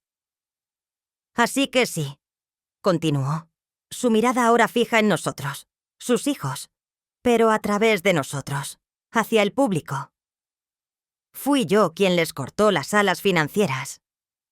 Fui yo quien expuso sus fraudes y deshonestidad en sus trabajos. Fui yo quien filtró la verdad a los medios. No por venganza, sino por justicia. Para que el mundo vea la verdad. Para que entiendan que el respeto, la dignidad y el trabajo arduo son valores que no tienen precio. Y para que aprendan, de la manera más dura, que el amor de una madre no es un recurso inagotable que puedan saquear a su antojo. Su voz se alzó ligeramente. Ellos querían asfaltar mi jardín. Yo he asfaltado su camino hacia la bancarrota moral y material. Mi jardín, con sus orquídeas que brillan, seguirá floreciendo. El suyo se ha marchitado. El público estalló en aplausos, algunos con lágrimas en los ojos. Regina no sonreía. Su rostro era el de una ejecutora de justicia, fría, implacable, victoriosa. El presentador, visiblemente conmovido, giró hacia nosotros. Señores Vargas, la señora Regina Vargas ha presentado su versión de los hechos, con pruebas contundentes y una sinceridad desgarradora. Ahora es su turno. El público quiere escuchar su justificación. ¿Qué tienen que decir? Nos tendió el micrófono. Alejandro tomó el micrófono con manos temblorosas. Su rostro estaba lívido, sus ojos desenfocados. Pero esto es un malentendido. Mamá, ¿cómo puedes decir eso? Nosotros te queremos. Solo estábamos bromeando. Sí, era una broma. ¿Y lo del dinero? Era una inversión. No era un regalo, era para hacer crecer la propiedad, para la familia. Su voz se quebró. Se volvió hacia el público. Ella está loca, siempre ha sido excéntrica, con sus plantas raras. Nosotros somos sus hijos. ¿Cómo puede hacer esto a su propia sangre? Las palabras se atropellaban, incoherentes, desesperadas. Camila le arrebató el micrófono. Sus ojos enrojecidos por el llanto, no de arrepentimiento, sino de rabia y autocompasión. Es que ella siempre fue así. Una mártir, siempre haciéndose la víctima. Nosotros solo queríamos ayudarla a modernizarse, a tener una vida mejor. Nosotros somos exitosos. Ella es la que vive en el pasado. Y lo de las orquídeas, nunca nos dijo que valían tanto. Si lo hubiéramos sabido. Se detuvo, dándose cuenta de lo que había dicho. La máscara de inocencia se le cayó. El público murmuró, indignado. Isabel, pálida y con la voz apenas audible, intentó una justificación. Nosotros solo queríamos lo mejor para ella. La veíamos sola, con ese jardín que no le daba nada. No sabíamos. Javier, el último en hablar, temblaba. La señora Regina, ella, siempre fue un poco distante. Nosotros solo queríamos acercarnos. Y a veces, la forma en que ella vivía no era lo que se espera de una madre de personas como nosotros. Su frase final se perdió en el aire, torpe y vergonzosa. Las mentiras eran evidentes. Las excusas, patéticas. Sus voces, llenas de resentimiento y falta de remordimiento, resonaban en el estudio. El público en el estudio los abucheó abiertamente. Un silencio glacial y de desprecio absoluto se cernió sobre ellos cuando sus palabras se agotaron. Las cámaras se enfocaron en sus rostros desfigurados por el pánico y la humillación, mientras Regina, sentada Purry a un lado, los observaba con una calma imperturbable, su victoria absoluta. No había redención para ellos, solo la cruda realidad de su propia bajeza expuesta al mundo. Varios meses después de aquella noche en el Teatro Imperial, la realidad de mis hijos era un sombrío contraste con la vida de lujos que una vez llevaron. Ya no había Mercedes ni Porsche. Alejandro trabajaba como encargado en un estacionamiento público, el mismo tipo de lugar que tanto había despreciado. Cada vez que un coche de alta gama entraba, sentía una punzada de humillación. Su sueldo apenas le alcanzaba para el alquiler de su pequeño apartamento de una habitación, en un barrio ruidoso y descuidado. Ya no había espacio para Isabel. Ella, que dependía de él, ahora trabajaba en un centro de llamadas, soportando los abusos de clientes insatisfechos. Su sonrisa perfecta se había desdibujado en una mueca de amargura. Los desayunos en cafeterías de lujo fueron reemplazados por café instantáneo y pan tostado en una cocina minúscula. Sus trajes de marca estaban guardados en el fondo del armario, empolvándose, mientras ellos vestían ropa barata y desgastada. Alejandro, antes pulcro, tenía el cabello despeinado y una barba de varios días, su mirada perdida. Isabel, que siempre lucía impecable, tenía ojeras y el maquillaje corrido, un reflejo de su nueva vida de estrés y privaciones. Camila, por su parte, Intentó sobrevivir vendiendo productos de catálogo de puerta en puerta, una ironía cruel para quien se jactaba de ser una influencer digital. Sus antiguos seguidores la insultaban en cada publicación que intentaba hacer y nadie compraba sus productos. Ella y Javier habían tenido que mudarse a un pequeño apartamento en las afueras, donde el moho crecía en las esquinas y el ruido de los vecinos era constante. Javier, que antes se dedicaba a inversiones, ahora trabajaba como ayudante de camarero en un bar de mala muerte, lavando platos. Sus manos, antes finas y cuidadas, agrietadas y enrojecidas por el lavavajillas. Las humillaciones cotidianas eran constantes. Alejandro en su trabajo era reconocido por los conductores. «Miren, el hijo de la señora Regina, el que quería asfaltar el jardín de su madre. ¡Qué vergüenza!», le decían algunos riéndose y arrojándole las llaves. Camila, al intentar vender sus productos, era reconocida por las amas de casa. «Ah, usted es la de la tele, la que humilló a su madre. No me interesa nada de lo que venda una persona masí». Las puertas se le cerraban en la cara. Sus tarjetas de crédito estaban canceladas, sus deudas se acumulaban. La comida se había convertido en un lujo, los pequeños placeres, en recuerdos lejanos. La vida que habían despreciado, la vida humilde de su madre, era ahora su propia realidad, pero sin la dignidad ni la pasión que ella le había puesto. Un día, Alejandro y Camila se encontraron por casualidad en un supermercado de descuento. Ambos, desaliñados y con la mirada perdida, empujaban carritos llenos de productos genéricos. La vergüenza les impidió hablar al principio. Se les notaba el cansancio, la derrota. El aislamiento social se había vuelto total, un muro invisible que los separaba del resto del mundo. Sus antiguos amigos no solo los habían repudiado públicamente, sino que ahora fingían no conocerlos. Una tarde, mientras Alejandro caminaba cabizbajo por una calle céntrica, tropezó con un grupo de sus antiguos compañeros de universidad, con quienes solía ir de fiesta y alardear de sus éxitos. Allí estaban Ricardo, el arquitecto de renombre; Patricia, la ejecutiva de finanzas; y Manuel, el dueño de una cadena de restaurantes.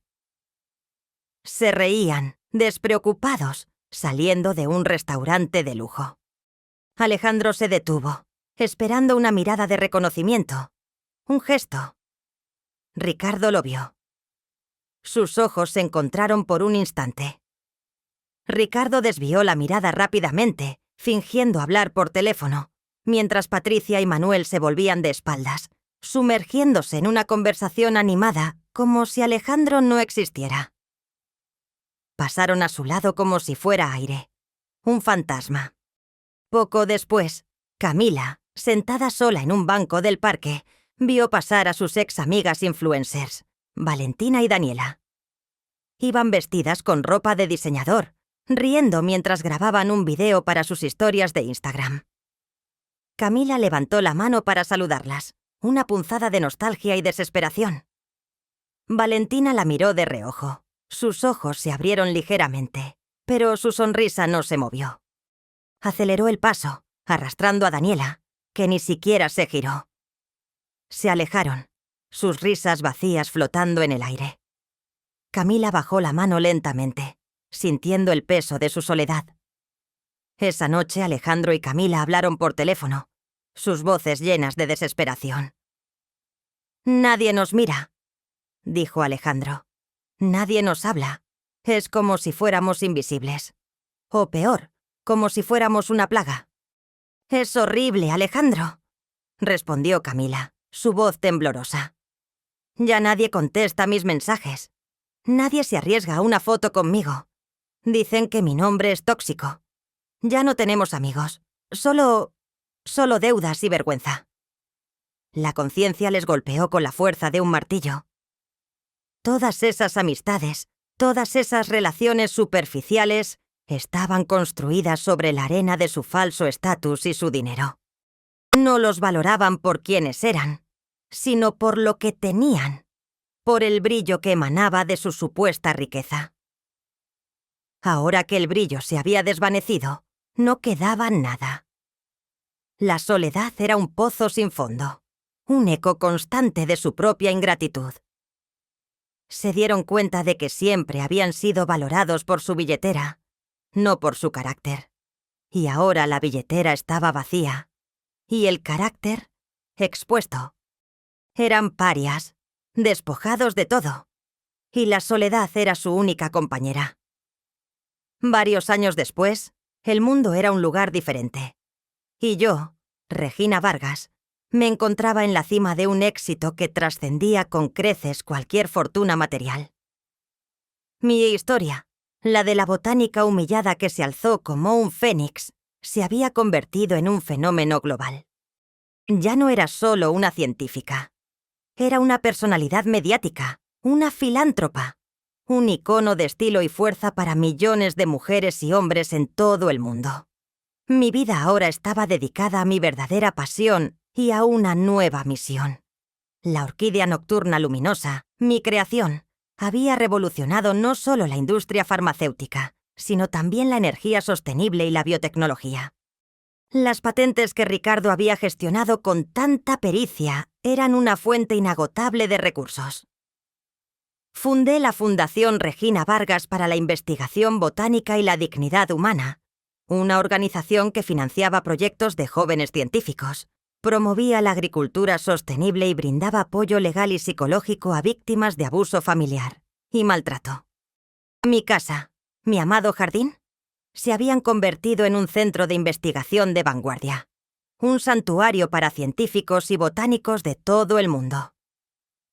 El jardín, lejos de ser asfaltado, era ahora un exuberante paraíso de biodiversidad, un monumento viviente a la resiliencia.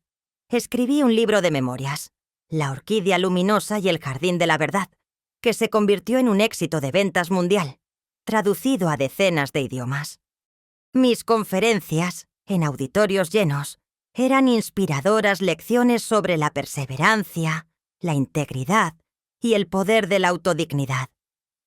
Vestía con elegancia, con prendas que reflejaban mi sobriedad y mi fortaleza interior, siempre con un pequeño broche de orquídea luminosa en mi solapa. Mi rostro, antes marcado por la preocupación, irradiaba ahora una paz y una determinación inquebrantables. La historia termina en una noche de gala, en un majestuoso auditorio en Ginebra. Estaba recibiendo el Premio Internacional a la Innovación Científica y Humanitaria, un reconocimiento conjunto por mi descubrimiento de la orquídea y por mi labor filantrópica. Las luces del escenario me cegaban ligeramente, pero sentía la energía de la multitud, un murmullo de admiración y respeto. Ricardo, mi fiel Ricardo, estaba en primera fila, con una sonrisa de orgullo. Subí al podio, mi figura menuda proyectando una sombra gigante. La orquídea luminosa que sostenía en mi mano brillaba con un suave resplandor verde, la esencia misma de mi triunfo. Tomé el micrófono y mi voz, ahora potente y segura, resonó en el auditorio. Buenas noches a todos. Comencé, mi mirada recorriendo los rostros expectantes. Mi jardín no era solo un lugar, era mi santuario, mi laboratorio y mi alma. Me enseñó que la verdadera riqueza no se mide en lujos efímeros, ni en el tamaño de un coche, ni en la cantidad de seguidores en redes sociales. Se mide en la pasión que uno cultiva, en la dignidad que uno defiende y en el autorrespeto que uno protege con celo.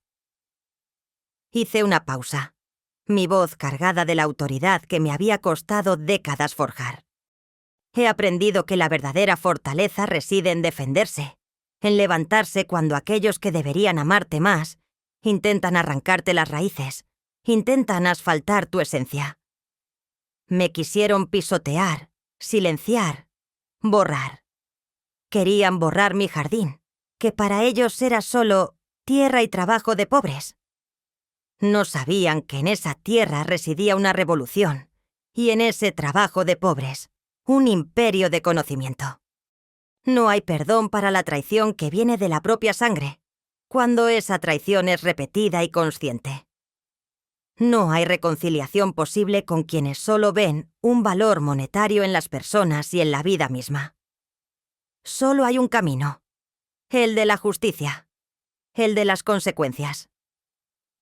Cada acción tiene su respuesta, cada semilla. Si es cuidada con amor y perseverancia, un día florecerá, a veces, con una luz propia tan brillante que disipa cualquier sombra. La luz de la orquídea nocturna luminosa es un recordatorio de que la verdad, como una flor, siempre encuentra la manera de brotar. Terminé mi discurso, levantando la orquídea en mi mano, su suave resplandor inundando el escenario. Este premio no es solo mío. Es para todos los jardineros del alma que se niegan a que sus sueños sean asfaltados, para aquellos que defienden su dignidad, para quienes entienden que el verdadero tesoro reside en lo que uno es, no en lo que uno tiene. La victoria no es la venganza, es la libertad. La libertad de ser uno mismo, sin cadenas, sin miedo, y con una luz que brilla desde lo más profundo de nuestro ser. El aplauso fue atronador, una ovación de pie que duró varios minutos. No había lágrimas en mis ojos, solo una profunda satisfacción. Había ganado. No había perdón, no había reconciliación. Solo el triunfo. Un triunfo total, incondicional y merecido. El jardín seguía floreciendo, y yo con él, iluminando el mundo con la luz de mi propia verdad.